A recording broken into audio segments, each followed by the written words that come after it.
High Observer Sarlax's iridescent scales shimmered with annoyance as he watched the human female through multiple dimensional viewing screens. She was doing it again, taking perfectly good scientific protocols and completely disregarding them in favor of what she called intuitive leaps. The fact that her intuitive leaps kept producing results was, frankly, infuriating. Honored Observer, his assistant Kelth chittered nervously. Dr. Amanda Brooks is approaching the containment field again.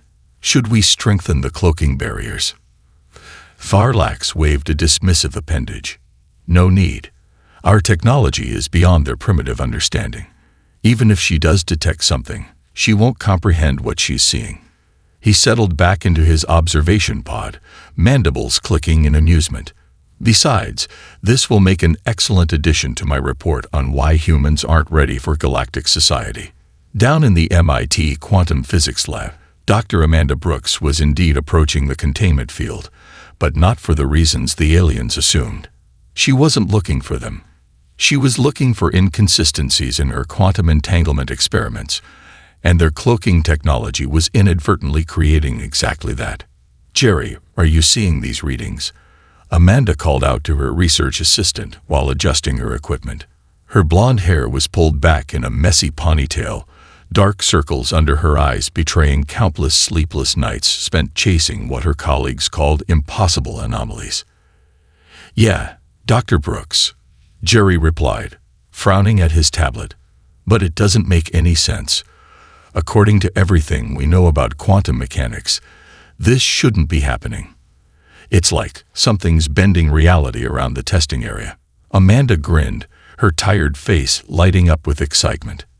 Exactly. And what does that tell us about our assumptions? Above them, Sarlax leaned forward, suddenly alert.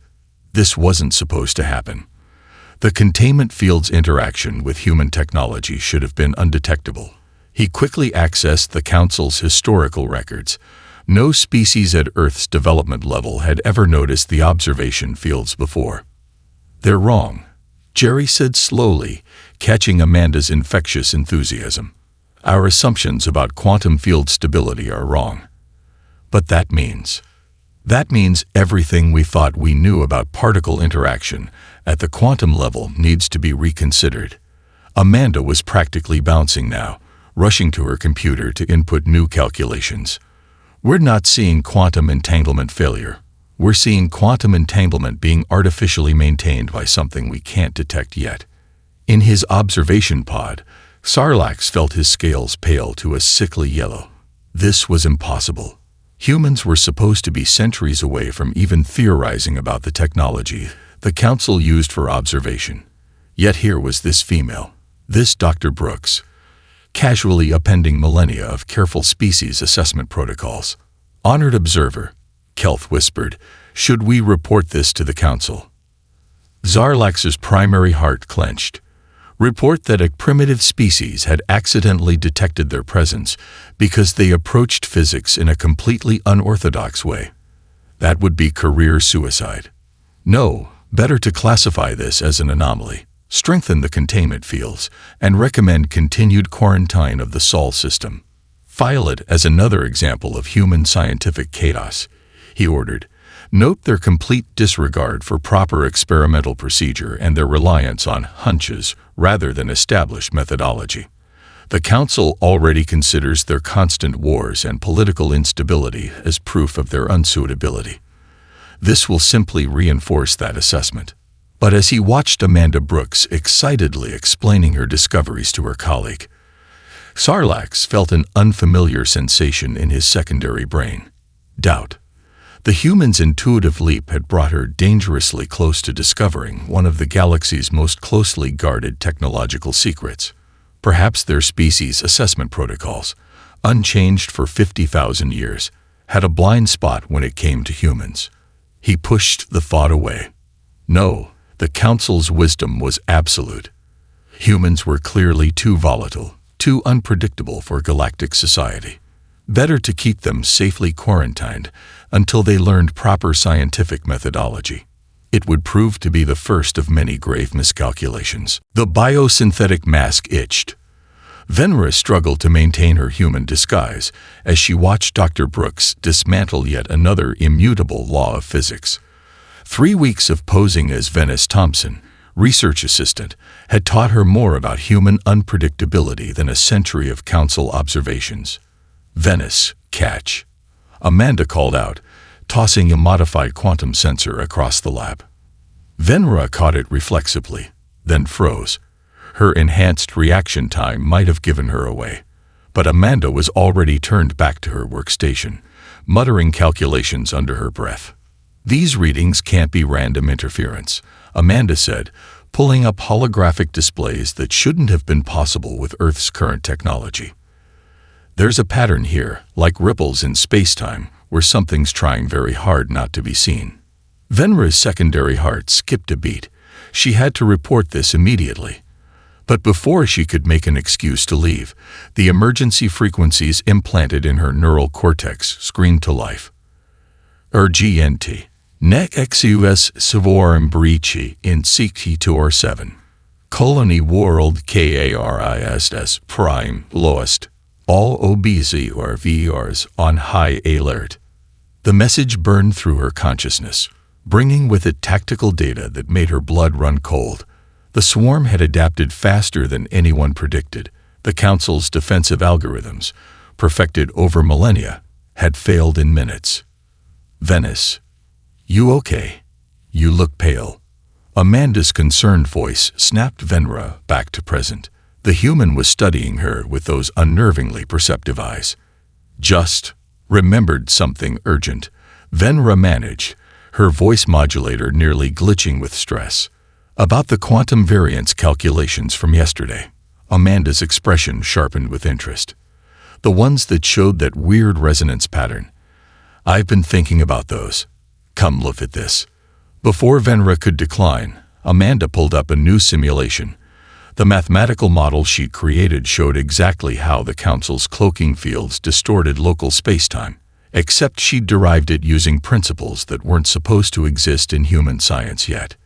"See these oscillations?" Amanda pointed to a pattern that made Venra's scales ripple beneath her synthetic skin. "They remind me of active camouflage attempts in nature. Octopi, cuttlefish, they create similar interference patterns in the visible spectrum. What if we're seeing something trying to hide, but in quantum terms?" Another emergency flash seared through Venra's implants. "Ne XUS Swarm changing course. Trajectory analysis INTOCATs pivos as IBLE Earth NTRCPT."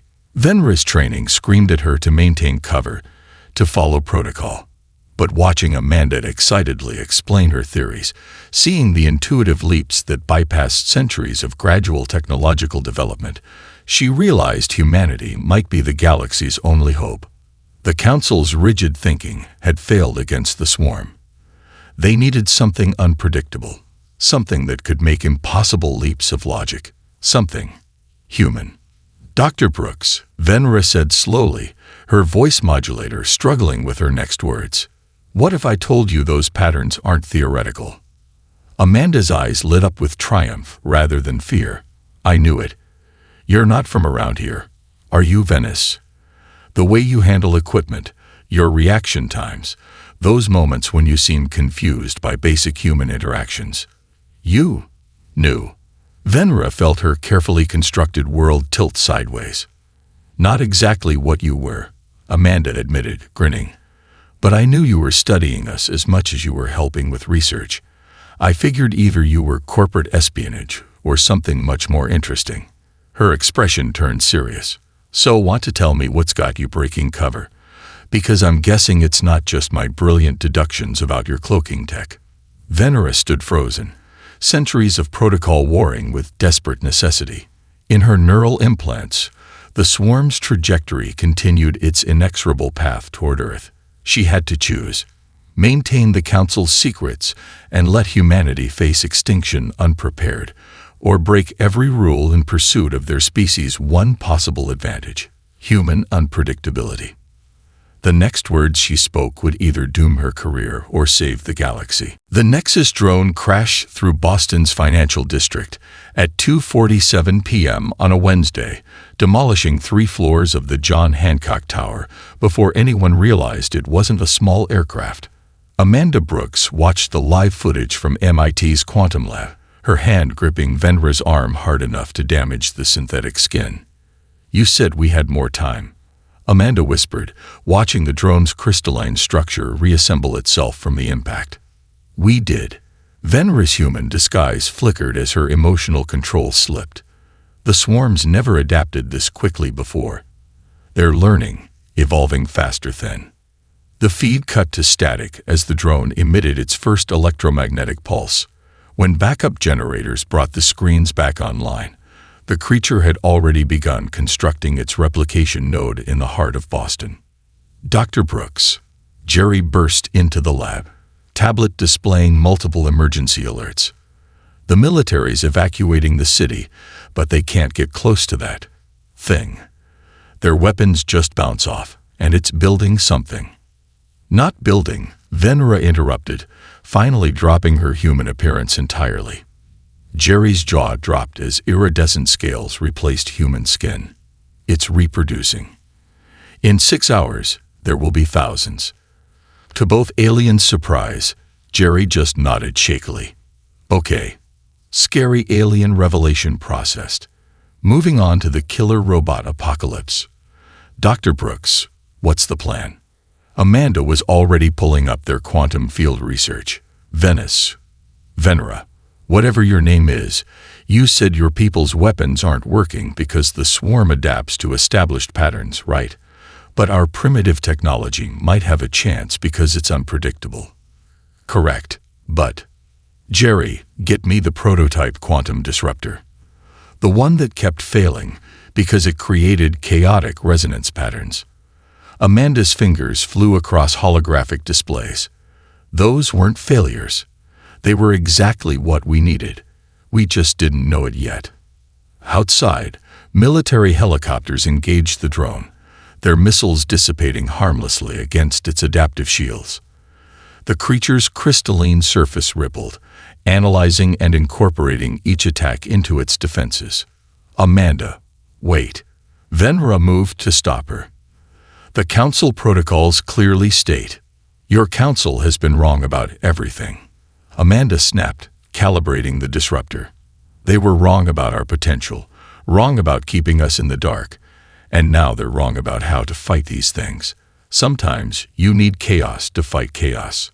The lab's power fluctuated as Amanda connected their experimental quantum field generator to the disruptor. "Jerry, I need you to broadcast everything we're about to do. Every frequency, every channel. When this works, humanity will need to replicate it fast." "When?" Jerry asked, setting up the feeds. "No ifs today." Amanda's voice was steel. "Venra, you can help us or report us to your Council. Choose now." Venra watched the human she'd been sent to study, seeing her species' prejudices shatter. The Council had classified humans as primitive because they didn't follow established paths of development. But facing extinction, that very trait might be their salvation. "The Council..." Venra paused, then straightened. "The Council can go void themselves. What do you need?" The next hour was scientific heresy. Amanda combined alien theories with human intuition, breaking fundamental laws of physics that the Council had thought immutable. They weaponized the very chaos that the Council had deemed proof of humanity's unsuitability for galactic society.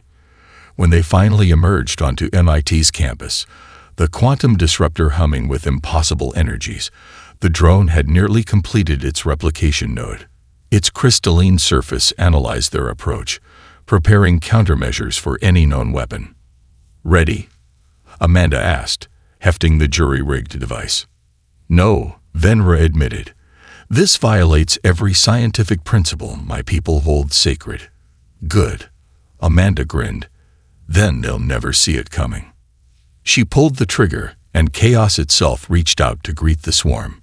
The war for Earth had begun, And humanity's greatest weakness was about to become the galaxy's greatest hope. That's impossible, the Arcturian scientist declared, his crystalline form vibrating with indignation. Human neural patterns are too chaotic for direct interface with quantum technology. The feedback alone would what? Amanda interrupted, gesturing to the holographic display where 20 human volunteers were successfully operating alien tech through her neural interface. Fry our primitive brains, cause a cascade failure, or maybe, she smirked, do exactly what it's doing now. 3 weeks had passed since the Boston incident. The emergency bunker beneath MIT had transformed into humanity's most advanced research facility, where scientists from around the world worked alongside increasingly bewildered alien allies. I think, Venra observed, watching a teenager master a quantum field manipulator in minutes when it took most species years to learn. We fundamentally misunderstood human consciousness.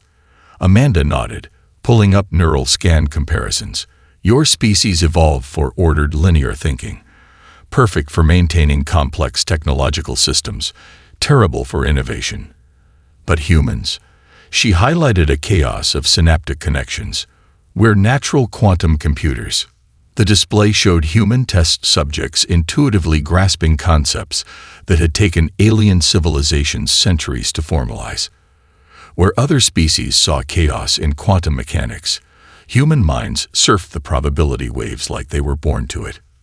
The Brooks Protocol isn't just an interface, Amanda explained, her excitement building. It's a translation matrix. It turns our neural chaos into usable quantum commands. We're not fighting the quantum uncertainty. We're dancing with it. A crash from the testing area interrupted her explanation. A volunteer had accidentally activated a gravity manipulation field, sending equipment floating toward the ceiling. Instead of panicking, the young woman laughed and instinctively adjusted the field to create a controlled descent. See that? Amanda pointed triumphantly. Any other species would have followed safety protocols, shut down the field, and spent weeks analyzing what went wrong. Humans, we adapt, we play, we turn accidents into advantages. The Arcturian scientist's crystal structure clouded with concern. But the risks are exactly what we need. Venra cut in, her scales shifting thoughtfully. The swarm adapts to patterns. Humans don't create patterns, they create controlled chaos. Another screen showed the aftermath of the Boston battle.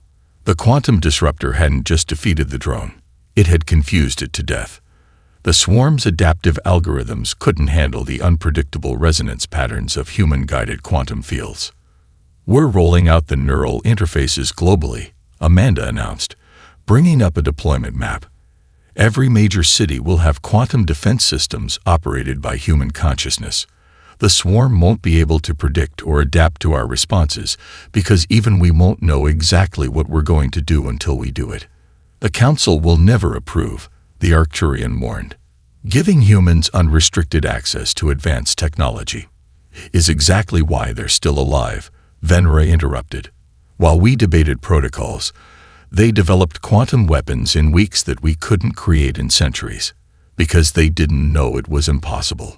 Amanda pulled up one final display, a live feed of humanity's first quantum-enhanced space defense platform. The operators weren't trained soldiers, but a mix of video gamers, jazz musicians, and abstract artists.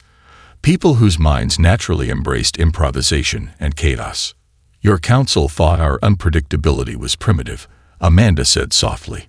But evolution doesn't favor the strongest or the most intelligent. It favors the most adaptable. And humanity.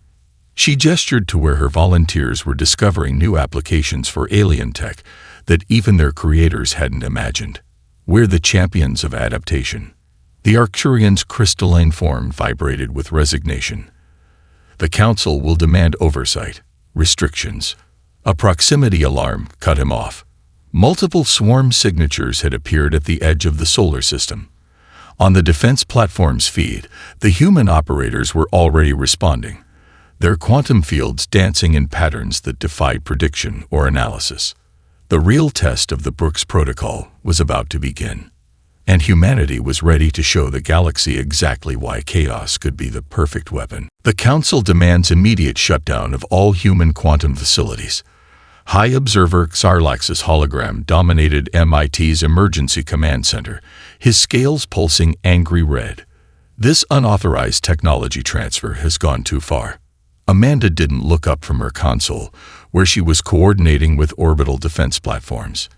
Interesting timing, she remarked, considering the swarms about to hit Jupiter's moons. But sure, let's discuss bureaucracy. This is not a request, Dr. Brooks. Xarlax's voice crackled with authority. Your species has demonstrated precisely why the Council's protocols exist. You've taken carefully developed technology and improved it. Venra suggested from her station, where she was monitoring the quantum defense grid. Her former superior's scales shifted to a sickly yellow. Perverted it. Xarlax exploded. 3 days ago, a human operator used a quantum field generator to create a low-gravity dance party. Yesterday, someone modified a protection barrier to display what you call memes in orbit. And today, Amanda countered, finally looking up. Those same perverted modifications are protecting your evacuation ships from Io to Europa. You're welcome, by the way. The command center's main screen showed the situation at Jupiter. The swarm had expected traditional defensive patterns. Instead, they encountered quantum fields that pulsed to dubstep rhythms, shield geometries based on abstract art, and weapon configurations inspired by video games. The Council's oversight ships are entering your solar system, Xarlax warned. They will shut down your operations, by force if necessary. Jerry burst into the room, tablet displaying urgent data. Dr. Brooks. The quantum defense platform over Boston just went dark. Council ships air. Attempting to shut it down, yes. Amanda's fingers flew across her console. Attempting being the key word. Jerry, initiate Protocol Hydra.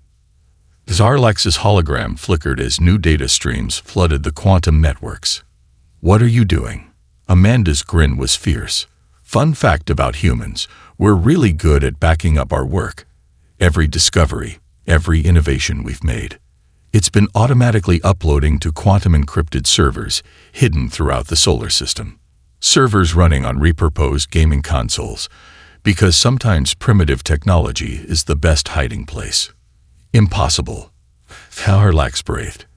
Our scans would have looked for advanced alien tech, Venra finished, her scales shimmering with amusement. Not modified PlayStation 7s running on quantum-enhanced processors. We hid humanity's greatest technological leap inside their entertainment systems. The command center screens lit up as hundreds of backup systems activated. Each Council shutdown attempt simply spawned more copies, spreading through human communication networks like a digital hydra. Now, Amanda stood, addressing Xarlax's increasingly pale hologram. We can do this 2 ways. Either the Council accepts that humanity's part of the galactic community and works with us to fight the swarm, or, Xarlax demanded, or we continue defending ourselves, our way. Amanda's voice hardened. Those oversight ships you sent, check their quantum shields. Notice anything familiar about the coding? Xarlax's scales went completely white. You didn't. We did. Your entire fleet is already running modified human quantum protocols. Has been since they entered the system. Want to guess how many of our primitive improvements are keeping your ships functioning? The command center fell silent save for the steady hum of quantum processors. In the distance, alerts showed the swarm engaging human defenses near Jupiter, their adaptive algorithms failing against unpredictable human-designed patterns. The Council will never stand for this, Xarlax whispered. The Council, Amanda replied, is going to learn what humanity's learned over and over throughout our history. Evolution doesn't care about standing. It cares about surviving. Right now, our chaos might be the only thing standing between the galaxy and extinction. She turned back to her console, where more swarm signatures were appearing near Saturn. So, High Observer, What's it going to be? Stand on protocol while the swarm advances, or admit that sometimes the best innovations come from breaking all the rules? The fate of two civilizations hung on Sarlax's answer. The swarm arrived during finals week. Amanda found this darkly amusing. Of course, an alien hive mind would attack when students were already running on coffee and desperation. Multiple breach points. Jerry's voice cracked as he monitored the quantum defense grid. They're targeting research centers globally. CERN is under attack. Beijing Institute of Technology is dark. And he swallowed hard. They're coming here. A lot of them. MIT's campus had transformed into a fortress of improvised quantum technology. The Great Dome gleamed with shield harmonics, while the Green Building had become a towering array of quantum sensors. Students who should have been studying for exams were instead manning defense stations, their primitive minds interfacing seamlessly with alien tech. They're not just attacking, Venra observed, her scales shifting anxiously as she analyzed the swarm's movement patterns. They're learning. Every attack is probing our defenses, testing for weaknesses in our quantum fields. Amanda watched the tactical display, her mind racing. The swarm's adaptation rate was increasing exponentially. Even humanity's chaotic defense patterns were being analyzed and countered. They needed something new, something even more unpredictable. The neural network, she mumbled, then louder. That's it. They're not just attacking research centers. They're targeting our quantum neural interfaces. They've figured out that human unpredictability is the threat. A massive explosion rocked the campus as the first wave of swarm drones breached the outer defenses. Through the laboratory windows, Amanda could see their crystalline forms advancing across Killian Court, each drone analyzing and adapting to every weapon thrown at them. Everyone to the quantum research facility, Amanda commanded, grabbing her tablet. Jerry, initiate Protocol Omega. Venra, I need everything you know about swarm neural architecture.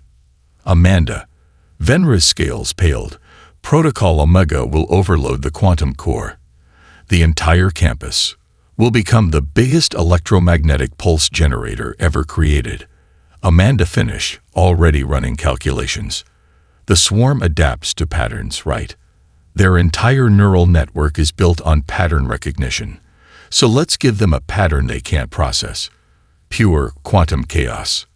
The research facility beneath MIT had been designed for delicate quantum experiments. Now Amanda was going to turn it into a weapon, using the very instability they'd spent years trying to control. Jerry, start evacuating everyone within a mile radius, she ordered, typing commands that would make any safety inspector faint. And get me every engineering student with a gaming addiction. We're going to need people who understand spawn camping. Spawn camping? Venra asked, confused. Preventing enemies from reconstructing after destruction. Jerry explained, already sending out alerts. Classic gaming strategy. Amanda grinned fiercely. The swarm rebuilds itself using quantum entanglement networks. But what happens if we disrupt those networks with absolutely random quantum noise? No pattern, no adaptation. Just pure chaos at the quantum level. Understanding dawned in Venra's multifaceted eyes. You're going to crash their entire neural network. Better. Amanda's fingers flew across holographic controls. We're going to give them a blue screen of death. Jerry, how many people do we have? 200 students volunteered to stay, he reported. Mostly gamers, chaos mathematicians, and that one guy who keeps trying to use quantum fields to make better coffee. Perfect. Amanda looked at her makeshift army of sleep-deprived students and brilliant misfits. The swarm thinks they can outthink us, but they've never faced humans during finals week. The building shook as more swarm drones breached the campus perimeter. Through quantum sensors, Amanda could see their neural network expanding, trying to analyze and counter every defense. They were adapting faster than ever, but they still followed patterns, still operated on logic. That would be their downfall. Ready quantum core for overload, she commanded. Let's show them why you should never corner sleep-deprived college students with access to reality-breaking technology. The future of Earth would be decided by caffeine, chaos, and quantum physics. The MIT quantum core pulsed with impossible energies, its containment field straining as Amanda's team pushed it far beyond safety limits. In Killian Court above, the swarm's crystalline drones advanced through conventional defenses like they weren't there. Core at 300% capacity, Jerry shouted over the warning alarms. The containment fields are barely holding. Good. Amanda adjusted calculations on her neural interface. We need more power. More chaos. Venra, status on the swarm's neural network. The alien scientist's scales flickered with mixed terror and admiration as she analyzed the readings. They've adapted to every traditional defense pattern. Their neural network is... Wait. She paused, multifaceted eyes widening. They're not just adapting anymore. They're predicting our responses before we make them. Perfect. Amanda's grin was fierce. They think they can predict human behavior. Let's introduce them to Finals Week sleep deprivation logic. Teams Alpha through Delta initiate quantum field modifications. Around the facility, 200 students began implementing Amanda's insane plan. Gaming addicts who understood spawn mechanics reprogrammed quantum fields to create respawn blocking zones. Jazz musicians modified shield harmonics to follow improvised rhythms. Abstract artists reshaped defensive patterns based on emotion rather than logic. The swarm's initial response was devastating. Drones breached the outer quantum barriers, their crystalline forms reconfiguring to counter each defense. But as they encountered the modified fields, something unexpected happened. Their adaptation algorithms are stuttering, Venra reported, scales shimmering with excitement. The quantum chaos. They can't predict it because there's no pattern to learn. Amanda nodded grimly. Humans don't follow logical patterns when we're stressed. We get creative. We get weird. And right now, she gestured to her sleep-deprived, caffeine-fueled team. We're going full chaos mode. The quantum core's energy levels reached 500% capacity. Reality itself began to warp around MIT's campus as hundreds of human minds channeled pure quantum randomness through their neural interfaces. The swarm's perfect crystalline structures started showing cracks. They're trying to retreat, Jerry called out. The drones are pulling back to regroup. Oh no, you don't, Amanda muttered. Everyone, initiate protocol caffeine crash. The quantum core screamed as it channeled the combined chaos of 200 overwrought human minds. Students who had spent the last week solving impossible physics problems, while mainlining espresso now turned that same delirious energy toward quantum warfare. The results defied physics itself. Quantum fields pulsed with fractal patterns based on sleep-deprived doodles. Shield harmonics played death metal remixes of classical music. Someone had programmed their defense grid to respond with randomly selected memes from the past century. The swarm's neural network, designed to find and exploit patterns, encountered pure human chaos and crashed. Crystalline drones fell from the sky as their adaptive algorithms failed catastrophically. Some simply shattered.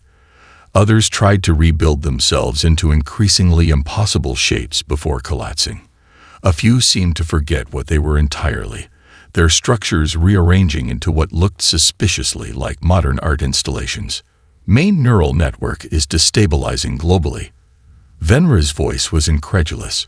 The quantum chaos is spreading through their entire command structure. They can't process what we're doing because we're not processing what we're doing. Amanda watched through quantum sensors as the swarm's perfectly ordered hive mind encountered humanity's gift for controlled chaos and lost. That's the thing about humans, she said softly. We're at our most brilliant when everything stops making sense. The quantum core's energy levels finally began to drop as the last swarm signatures vanished from Earth's sensors. In Killian Court, students were already taking selfies with the abstract crystal sculptures that had once been deadly alien drones. Jerry collapsed into his chair, exhausted but grinning. Did we just beat an advanced alien hive mind with sleep deprivation logic?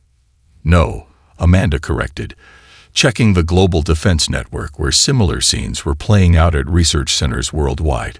We beat them by being human. Sometimes the best weapon against perfect order is perfect chaos. Humanity had just rewritten the rules of galactic warfare. The Council would have to accept that their primitive species had evolved beyond anyone's expectations. Chaos, it seemed, was the ultimate adaptive strategy. The Galactic Council's Grand Chamber fell silent as Amanda Brooks concluded her presentation. The quantum hologram displaying humanity's defense of Earth faded, leaving the assembled representatives of 1,000 worlds in stunned silence. High Observer Tarlax was the first to speak, his scales now a thoughtful blue-green. "You deliberately corrupted quantum technology that took us millennia to perfect," he stated, "by allowing it to interface with unpredictable human consciousness. You turned our most advanced developments into a jazz concert meets video game meets abstract art installation." Amanda suggested helpfully, "Yes, and that's exactly why it worked." She brought up a new display, a complex neural map comparing alien and human thought patterns. Your civilizations evolved towards order, predictability, perfect patterns. It made you incredibly advanced, but also vulnerable to the swarm.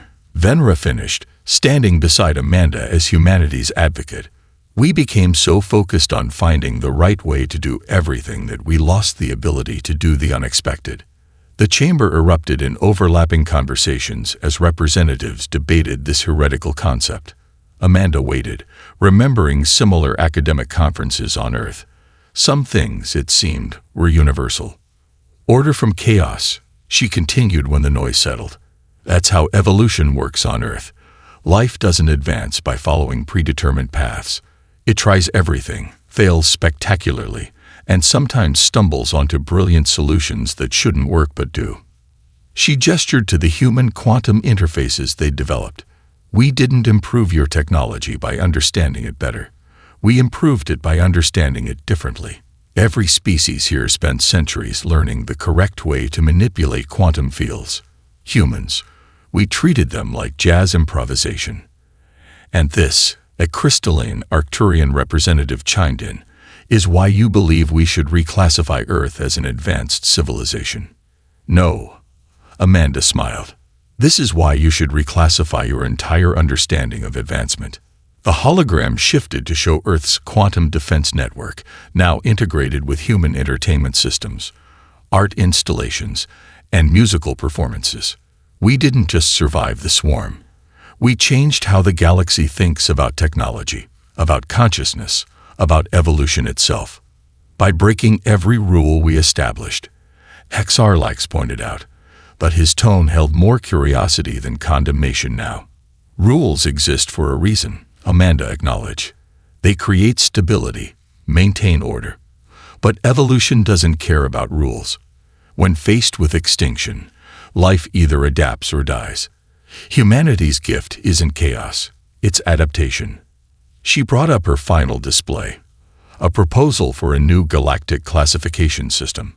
"We don't want to replace your order with our chaos. We want to merge them. Imagine quantum technology that combines your precision with our creativity. Imagine defense systems that can switch between perfect pattern and pure randomness. Imagine," Venra added, her scales shimmering with excitement, "a galaxy where different evolutionary paths are seen as advantages rather than flaws." The chamber was silent again, but this time with thoughtful consideration rather than shock. Amanda could almost see centuries of assumptions being reevaluated. "There will need to be protocols," Kaharlax finally said. "Guidelines for integration." "Of course," Amanda agreed. "We're chaos theorists, not anarchists." "Well, most of us." She thought of some of her more enthusiastic students. "The point isn't to abandon order. It's to recognize that true advancement comes from balancing both." The council's deliberation was shorter than anyone expected. Perhaps near extinction by the swarm had made them more open to change. Or perhaps they'd finally realized that evolution favored diversity over uniformity. When the vote came in, Earth was not merely reclassified. A new classification was created: Emergent Civilization. Chaos Adaptation Specialist. Humanity's first official role in galactic society would be teaching other species how to think differently. Congratulations, Dr. Brooks. How hard I said afterward, his scales now a peaceful violet. It seems the Council's greatest miscalculation was assuming there was only one path to advancement. Amanda smiled, thinking of her students already planning ways to combine alien tech with Earth's latest video game consoles. That's the thing about evolution, High Observer. The best paths are usually the ones no one expected. The galaxy would never be the same. And that was exactly the point.